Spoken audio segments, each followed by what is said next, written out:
जय हिंद। आइए अब हम लोग, जैसा आप लोगों ने टाइटल में देख लिया, कि पार्लियामेंट का फिनेंशियल पावर्स क्या क्या हैं इसके बारे में जानेंगे। पार्लियामेंट का लेजिस्लेटिव पावर्स ऑलरेडी देख चुके हैं, इसके एक्सिक्यूटिव पावर देख चुके हैं, किस प्रकार से यह एक्सिक्यूटिव के ऊपर अपना कंट्रोल मतलब बना के रखती है, उसे रिस्पॉन्सिबल और अकाउंटेबल बना के रखती है। ठीक उसी प्रकार अब हम इसके फिनेंशियल पावर को देखेंगे, किस प्रकार आर्थिक क्षेत्र में, ठीक है, एक पार्लियामेंट को, संसद को कितनी शक्ति प्रदान की गई है, या फिर इसके फंक्शंस क्या हैं, इसके रोल एंड रिस्पॉन्सिबिलिटी क्या है। Is that clear? तो सबसे पहला है कि no tax levied or collected, no expenditure can be incurred by executive. देखो, कोई भी ऐसा टैक्स, कोई भी ऐसा कर की व्यवस्था ना ही खर्च की जाएगी और ना ही कलेक्ट की जाएगी without approval of the, under the authority, with the approval bye the parliament. कहने का मतलब है, कोई भी सरकार जो हमसे कर लेती है ना, हमसे टैक्स लेती है, रेवेन्यू कलेक्ट करती है, या फिर उस रेवेन्यू को कहीं खर्च करती है, इन दोनों परिस्थितियों में जो है तब तक वह नहीं कर सकती जब तक कि उसे पार्लियामेंट के द्वारा अप्रूवल ना मिला हो। मतलब सरकार अगर टैक्स को बढ़ाना चाहती है, टैक्स को घटाना चाहती है, कम करना चाहती है, छूट देना चाहती है किसी भी परिस्थितियों में, और उस जो जितना भी टैक्स कलेक्ट हुआ है उसको कहीं व्यय करना चाहती है, कहीं उसे कोई स्कीम में, कोई प्रोग्राम में, ठीक है, कोई प्रोजेक्ट में, जैसे हॉस्पिटल बनाना हो, स्कूल्स बनाना हो, यूनिवर्सिटी में देना हो, या फिर रोडें सड़कें बनानी हो, कोई डिफेंस का इक्विपमेंट्स खरीदना हो, ठीक है, कोई मिसाइल लॉन्च करना हो, कुछ भी करना हो, सरकार तभी भी कोई चीज़ अपने फंड से व्यय कर सकती है, सरकारी खजाने से, जब तक कि उसे जो है पार्लियामेंट के द्वारा अप्रूवल ना मिला हो। ठीक है। और दूसरी बात है, वह टैक्स का कलेक्शन भी तभी कर सकती है इस देश के नागरिकों से जब उसे इस संसद के द्वारा अप्रूव्ड कर दिया गया हो कि इतने प्रतिशत टैक्स लगाना है, इतने प्रतिशत नहीं लगाना है। Is that clear? क्लियर हो गया? आगे है कि पार्लियामेंट स्क्रूटनाइजेस।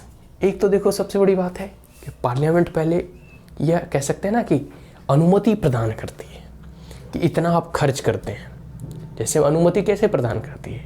मनी बिल पार्लियामेंट में टेबल होता है, या फिर कोई भी हर साल आप देखते हो कोई भी सरकारें होती है हर एक साल अपना बजट टेबल करती है।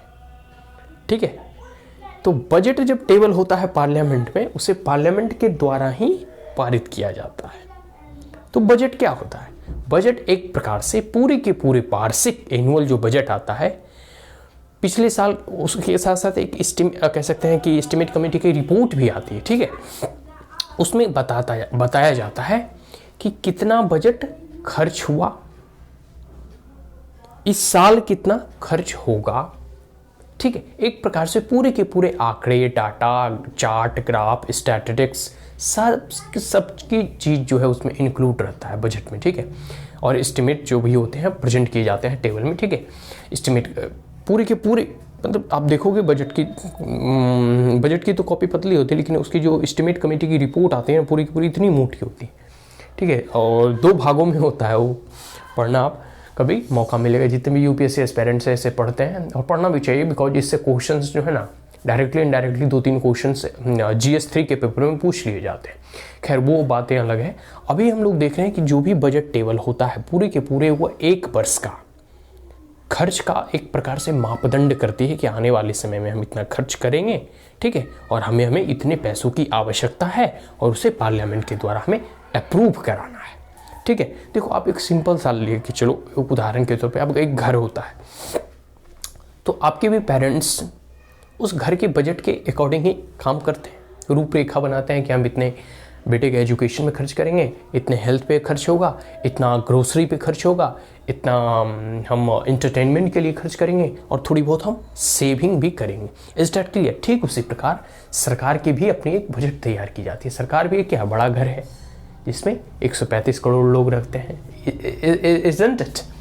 तो यही चीज़ है कि पार्लियामेंट जो है एक तो बजट अप्रूव कराती है, दूसरी है कि वो बजट अप्रूव कराने के बाद कई एक इंटर पार्लियामेंट्री कमेटी के जरिए उस बजट की निगरानी भी करवाती है, उसकी मॉनिटरिंग भी करवाती है, उस पर निरीक्षण भी रखती है, एक प्रकार उससे ऑब्जर्व करती है कि कहीं सरकार कोई फिजूल खर्ची तो नहीं कर रहा, कहीं कोई करप्शन तो नहीं हो रहा, कहीं कोई वो पैसा जो है कि नेताओं की जेब में तो नहीं जा रहा। ठीक है, तो पार्लियामेंट स्क्रूटनाइजेस गवर्नमेंट स्पेंडिंग, जो सरकार खर्च करती है, जो सरकार व्यय करती है, उसे स्क्रूटनाइज करती है, उसे जांचती है, परखती है।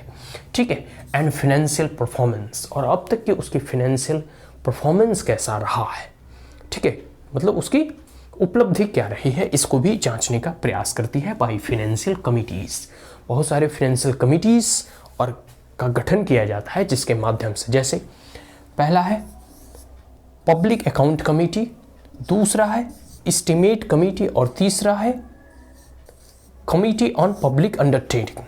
ठीक है, public account committee, estimates committee and committee on public undertaking. इन 3 कमेटियों के द्वारा सरकार के खर्चों, सरकार को जितना बजट में पैसा उपलब्ध कराया गया था वो कितना खर्च कर पाई है, कितना कहाँ खर्च हुआ है, कहीं कोई करप्शन तो नहीं हुआ है, मतलब इन तमाम चीज़ों पर, इन सरकार की गतिविधियों पर नज़र रखने का कार्य करती है। अब बताओ पार्लियामेंट के कितना फिनेंशियल पावर्स हैं। ठीक है, यह है कि bring the cases of illegal, और कहीं कुछ इलीगल एक्टिविटीज़ हो रहा है, इलीगल इन द सेंस कि कहीं पैसा नेताओं की जेब में जा रहा है, कहीं कोई ऑफिसर घूस ले रहा है, इलीगल हो रहा है, कोई irregular or unauthorized improper usages and wastage हो रहा है। इस परिस्थिति में जो कमेटी होती है वो बताती है कि ये पैसा इधर उधर घपला हुआ है, ये पैसा का मिसयूज हुआ है। इस परिस्थिति से और इस अनुसार जो है वह पार्लियामेंट के द्वारा अप्रूव किए गए बजट पर निगरानी रखने का प्रयास करती है। तो 2 तरह से ये कंट्रोल करती है। पहला कंट्रोल है कि बजट का अप्रूवल, कि जब बजट पेश होता है उसके बाद भी उसमें क्रिटिसिज्म होता है या सरकार की आलोचना की जाती है कि इसमें यह नहीं इंक्लूड किया गया, इसमें इसके बारे में नहीं इंक्लूड किया। देखते हो कभी कभी बजट टेबल होती है तो कोई कहते हैं ये बहुत बजट जो है बहुत फार्मर फ्रेंडली है, ये बजट जो है ना मिडिल क्लास वालों के लिए अच्छा है, ये बजट जो है ना इंडस्ट्री और इन्वेस्टमेंट वालों के लिए बहुत ही एकदम कह सकते हैं इको फ्रेंडली है। तो इस प्रकार के बजट होते हैं। ठीक है, कोई कोई बजट में सीनियर सिटीजन का अधिक ख्याल रखा जाता है, कोई कोई बजट में वुमेन्स एम्पावरमेंट पे अधिक फोकस दिया जाता है, जेंडर इक्वालिटी पे, ठीक है, फोकस दिया जाता है। तो ये सारी चीज़ें, एक तो है कि पार्लियामेंट में बजट टेबल होता है, उस वक्त बजट को कंट्रोल करने का प्रयास किया जाता है, उसे जांचा परखा जाता है। और दूसरी बात, जब बजट पेश हो चुका है, पारित कर दिया गया है और उसका जब खर्च हो रहा है, व्यय हो रहा है, तो इन 3 कमेटियों के द्वारा उस पर निरीक्षण करने का प्रयास करती है। तो एक है प्री और बजट और दूसरा है post budget, controlling measures by the parliament. ठीक है, बजटरी कंट्रोल है एंड पोस्ट बजटरी कंट्रोल है। ठीक है, आगे है budget expenditure if not spend return to the consolidated fund of India. देखो, अगर कोई जैसे सड़क बनाने के लिए, हाईवे बनाने के लिए, नेशनल हाईवे, स्टेट हाईवे, जो भी फंड सरकार के द्वारा एलोकेट किया जाता है, ठीक है, बजट के अंतर्गत, और अगर आप उसे 1 साल में खर्च कर पाने में असक्षम सिद्ध हुए, चाहे डिले हो गया या कोई भी टेंडर पास नहीं हुआ, कोई भी इशू रहा, वो मैटर नहीं करता। अगर आपने, क्योंकि बजट जो है हर 1 साल पेश किया जाता है तो 1 साल का ही उसमें टेन्योर होता है, आपने अगर 1 साल में बजट को कंप्लीट जो पैसा दिया गया है उसका खर्च नहीं करते हैं, या फिर आधा खर्च करते हैं, आधा बच जाता है, या कुछ खर्च करते हैं, कुछ बच जाता है, उस परिस्थिति में जो बचे हुए शेष धनराशि हैं वो कंसोलिडेटेड फंड ऑफ इंडिया में आपको पुनः दोबारा जमा कर देना होगा। ठीक है, और इसी को कहते हैं rule of lapse. Rule of lapse, कि अगर आप पैसा जितना मिला है उतना अगर आप एक्सपेंडिचर उसका नहीं करते हैं तो आपका पैसा लैप्स कर जाता है, आप उसे नेक्स्ट ईयर में यूज नहीं कर सकते। नेक्स्ट ईयर के लिए अब जो बजट का प्रावधान है उसमें अगर आपको इंक्लूड किया जाता है उस सब्जेक्ट, उस टॉपिक और उस बिल को, तब फिर आप एक्सपेंडिचर कर सकते हैं, वो अभी नए बजट के अनुसार से, क्योंकि बजट हर साल टेबल होता है। इसलिए देखते हो कि heavy rush in the expenditure toward the close of the financial year. पहले फाइनेंशियल ईयर जो है ना मार्च में क्लोज होता था, इसलिए इसे मार्च रस कहा गया है। रस मतलब होता है भाग दौड़।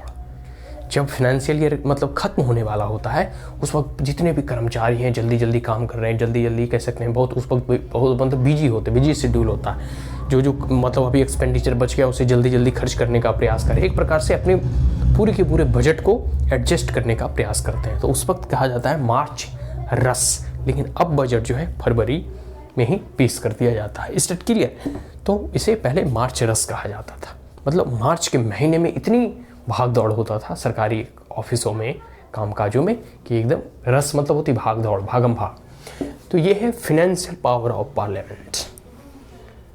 किस प्रकार से पार्लियामेंट जो है फिनेंशियली तौर पे लोगों के ऊपर जो सरकार का खर्च है या फिर सरकार कुछ भी पैसों को अगर टैक्स के रूप में लोगों से कलेक्ट करना चाहती है, उस परिस्थिति में भी पार्लियामेंट उस पर कंट्रोल मेजर्स अपनाते हैं। ठीक है, क्योंकि पार्लियामेंट जो है बिल ऑफ द पीपल को रिप्रेजेंट करता है। Is that clear? So that's all. If you are the first time on my channel, then like it, share it, as well as subscribe it. Also press the bell icon. And if there were any queries, comments, suggestion, advice, you may comment in the comment box. Thank you once again. Have a great day.